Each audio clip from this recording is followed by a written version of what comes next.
Do you want to make a cinematic video just like this?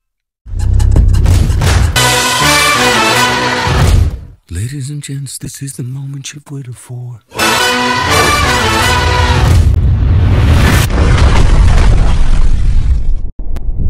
Or yung AI twin mong kamukhang-kamukha mo gamit lang ang isang photo? Then, you need to try Halo AI. Comment Halo below and I'll send you the link. Kasi wala na ibang AI na gumagalaw ng ganito.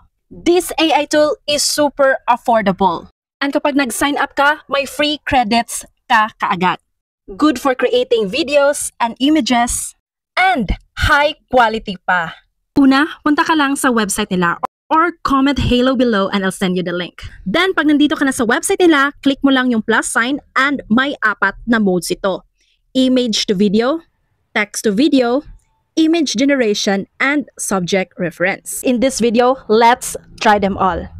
Okay, let's start with image to video.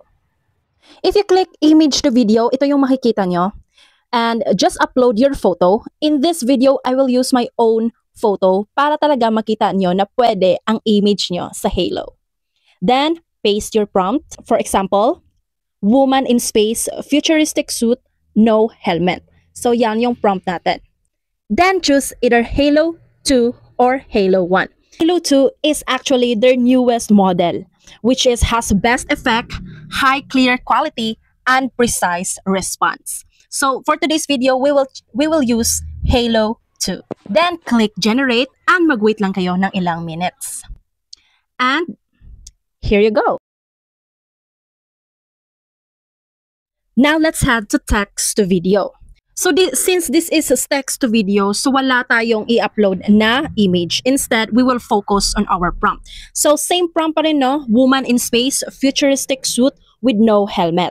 So, yan yung i-generate natin. Pero the cool thing about text to video is pwede kang pumili ng camera movement like orbit, zoom in, or director style, which is super cinematic.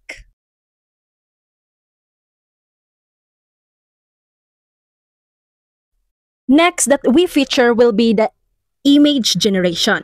Still same step, paste your prompt, upload your image, and click generate. So thing about sa image generation, pwede kang pumili ng ilang output na gusto mo. So yung base na output na nalagay nila dito is 4, but you can adjust it up to 9. So only 9 images lang ang ma-generate. One thing, what I like about their image generation is when you upload your photo, tingnan nyo ang likeness ng image ko at ng image generation ng Halo. Parang almost identical lang. So, talagang recommended ko ang Halo when it comes to image generation. Then, let's head to subject reference. Since ito yung ginagamit to keep the face consistent across videos.